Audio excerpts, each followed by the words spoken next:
South Africa and China, big trade partners. In fact, China, one of our biggest trading partners, and the mining industry does a lot of business with China. They must be in a spot of bother right now. Absolutely, Thulas. And there are several concerns. First of all, the amount that China is actually buying from our mines, as well as the impact that this will have on commodity prices. Because China is such a big customer when it comes to commodities, if there's less demand in the Chinese economy, that could drive commodity prices even lower, which will affect our trade with other countries as well. But let's take a look at our exposure as a country to China. Thulas, in terms of exports, we're talking about all sectors here, 119 billion rand. So roughly 10% of all our exports actually go to China. And we decided to take a look in terms of the sectors, Thulas, which ones are most exposed to China, if you want to put it that way. Well, 69% of all our exports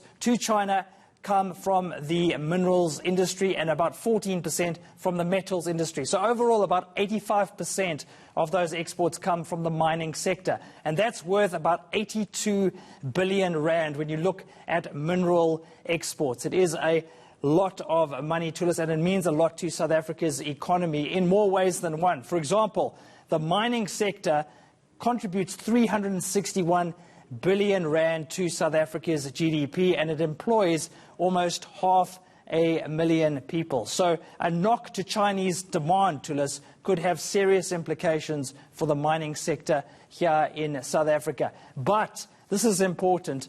Members of the Chinese Association, which represents a lot of Chinese businesses in South Africa, are relatively positive. They say that the Chinese government is taking action and is trying to inject a lot of liquidity into the Chinese economy, Thulas, all in a bid to get things up and running. Let's very quickly listen to that soundbite. Central banks have cut their liquidity ratios. They have made a lot of policies easier for people to get loans. They're paying less tax. They're incentivized in terms of tax reductions or even benefits for them to actually promote them to start their factories, to export more, etc. And you must also remember, a lot of the Chinese population have been staying at home during this period in time. And once you see this population now, 1.4 billion people now, back to normal, they're going to demand services, they're going to demand products, they're going to be wanting to stretch their legs and buy things again. And I really think that that's a real positive for our economy. When we return back to normal, these guys have just been stayed at home for the last 3 or 4 weeks. They're going to come out and they want to buy and do shopping again. So I think that will be that V-shaped recovery in the market that we want to see. So, Michael, the story of China's economy is always fascinating. I mean, this is a country where if there's as much as a suggestion that it will grow at about 6.1%, everyone says, oh, it has slowed down, it's not growing fast enough. And, well, it seems from the suggestion there from Erwin Pond that there's some hope if the virus is concerned. But a key factor in all of this is demand in China.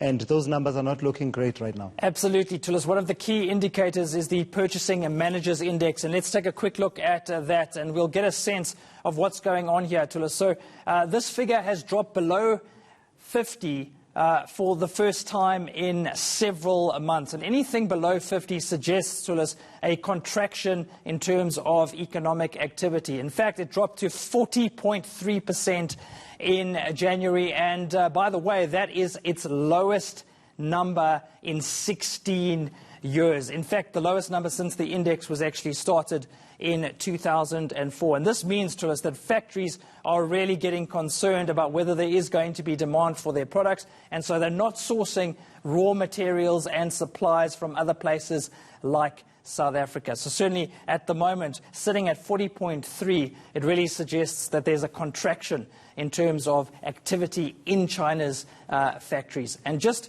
a quick stat I want to throw at you, Thulas. Experts say if China loses 1% of its GDP, that could mean South Africa loses 0.33%. So there is quite a close link when it comes to China's GDP and South Africa's GDP. Yeah, absolutely. I mean, that's actually apt that you end there, given the figures that came out from Stats South Africa that showed that, the economy contracted in the fourth quarter of 2019. And not only that, overall for the year 2019-2020, our growth is at 0.2%. And therefore, if we're seeking to stimulate trade, we have a problem. And it's not just confined to China, Michael, because you are seeing the virus spread to other countries that are key and also key in terms of the economy. South Korea currently responding to that, but also various countries in Europe. It seems that Italy seems to be one of those countries. And what's the impact going forward? For now, though, Michael, thank you. Keeping an eye on that, Michael Marilia, for us.